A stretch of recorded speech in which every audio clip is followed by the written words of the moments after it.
প্ৰথম কথাটো হৈছে কি আমাৰ কিছুমান মিডিয়া আছে মিডিয়া বুলি কওঁ মই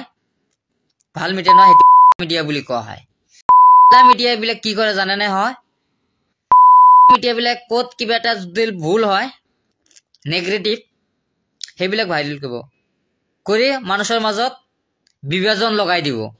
কথাটো হৈছিল আজি যেটো আমাৰ ইস্তেমা আছিল মোৰ এটা দুখ লাগিছে আৰু এইটো দুখ লাগা যদি মই বহুত বেয়া লাগিছে মোৰ বস্তুটো কি হৈছিল আসলতে মই মোৰ যেটো দেখা গৈছে মই ইছলামত থকাটো অসম্ভৱ হৈছে যদি মই ইছলামত মানুহ হয় যদি মই ধৰ্ম ত্যাগ কৰিব লাগে মই হাজু আছো মই কৰিম যদি ইছলামক মোক যদি বেয়া পায় যদি মোৰ নমাজ পঢ়া ইছলামৰ ধৰ্মৰ ভিতৰত ধৰ্ম হৈ কাম কৰা যোৱা যদি মই ইছলাম ধৰ্মৰ মানুহক ওচৰত যোৱা হাদিস কোৰানৰ কথাটো শুনা যদি মোৰ বেয়া হয়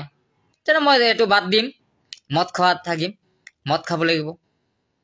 ধৰ্ম ত্যাগ কৰিব লাগিব আমাৰ পূজা আছে পূজা চাব লাগিব পূজাৰ কথা এটো কৈ আছে মই হেতু কথা বুজাবলৈ কৈছিলো বস্তুটো আমি বহুত এটা আবেগ মই কৈছো কথাখিনি আজি যেটো ঘটনা হৈছে আজি নহয় দুটা ঘটনা আজিৰ পৰা হল একচুয়ালি মই আজি ইস্তেমাত গৈছিলো কালি ৰাতিত গৈছিলো হয়তো কালিতে মই ৰাতিতে ইমানখিনি হয়তো ঘুৰিছিলো অলপমান গোটেইখিনি ঘুৰিব পৰা নাই আৰু যেতিয়া আমাৰ মনাজাত হল আজি 11:30টাত মনাজাতে আৰম্ভ হৈছিল 12টাত শেষ হল সেই সময়তে মই মনাজাতত অংশগ্ৰহণ কৰাৰ কাৰণে মই তো ওচৰতে আছিলো আৰু হেতে মই অজু কৰিছিলো কৰি পেলাই আমি অংশগ্ৰহণ কৰিম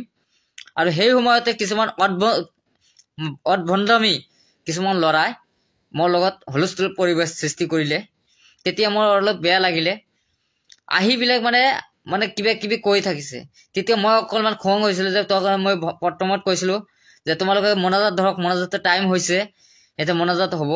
মানে অজু কৰি আছে তোমালোকে হি আৰু হে মানে উল্টা উল্টা মোক মানে কিবা কিবি কৈ আছিল মই তেতিয়া খং হৈ আছিল কাৰণ ইছলামৰ বিষয় মানে হেবিলাক যাব নালাগে ইছলামৰ বিষয় নাজাকৈ বেলেগ ৰাস্তাত লৈ গৈছিলে আৰু তেতিয়া মই অলপ মানে খং হৈছিল আৰু মোক বেলেগে এটা কথা কৈছিল আপোনালোকে এটা ইংগিতহে পাইছিলে বাকি ঘেটটো নহয় আৰু আছিলে হেইবিলাক কাটি দিছে মিডিয়া বিলাকে টোটাল ঘটনা বিলাক কৰা নাই কিন্তু এটাহে বস্তু মানে যে আমি দৌৰিছিলো আসলতে দৌৰাৰ কাৰণটো হৈছে মানুহ অদ্ভণ্ডামি লগাইছিলে আৰু ইছলামৰ বিৰুদ্ধে কিছুমান কথা কোৱা হৈছিলে তাৰ পিছত মই তেওলগত মানে আহিব নালাগে তেওলগে তেনেকুৱা কথা কোৱা হৈছে মানে মনাজাতৰ কথা কৈছিলো তাই তেতিয়া মোক এটো খং কৰিছিল মোৰ ওচৰত আৰু সেই কাৰণে মোক বিয়া বিয়া কথা কৈছিলে আৰু বিয়া কথা কোৱাৰ কাৰণে মই তেতিয়া খং হৈ মই মোৰ হাতত ভৰিত জোতা আছিল মই জোতা ভাই দি গৈছিলো মই জোতা হাতত লৈ মই দৌৰি তাক মাৰিবলৈ গৈছিলো কোবাবলৈ গৈছিলো আৰু হেয়তে মানুহৰ মাজত তেওলগে মোৰ যেটো কলা আপোনালোকে দেখা পাইছে এই লৰাটো আগুৱাই দৌৰিছিলে সেই লৰাটো পিছত মই তেওলগে পলাইছে পিছত মই ধৰিব পৰা নাই কিন্তু মই হেতু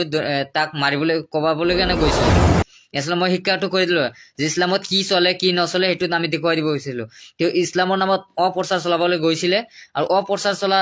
কাৰণে আৰু হেতু বস্তুটো নেগেটিভ কৈ আমাক উল্টা কৈ বজাই দিলে ইস্তেমাত এনেকুৱা ঘটনা ঘটিছে যদি মোৰ ইস্তেমাত যোৱাটো ভুল আছিলে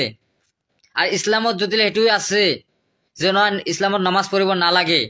পূজা কৰিব লাগে মই কালিৰ পৰা আপন ইচ্ছাবত মই কামাখ্যা যাই মই পূজা আৰম্ভ কৰিম কালিৰ পৰা মই মদ খাওয়া আৰম্ভ কৰিম যদি ইছলামত হেতু আছে যদি এই কথাটো যদি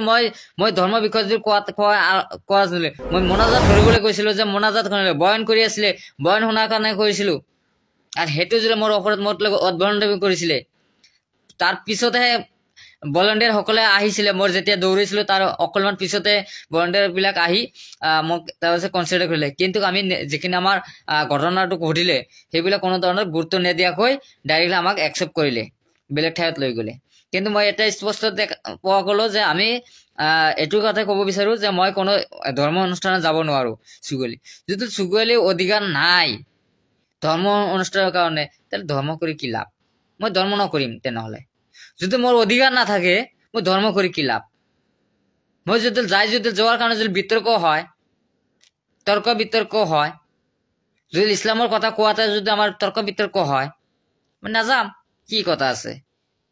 মই বাদ দিম কি আছে মই কালি যাই মদ খোৱা আৰম্ভ কৰি দিম কালি যাই কামাখ্যা যাই মই গুৱাহাটী আছো এতিয়া কামাখ্যা যাই মই সেন্দুৰ লৈ বাস মই পিছত ধৰ্ম ত্যাগ কৰি দিম বাস সেইখিনি চলাম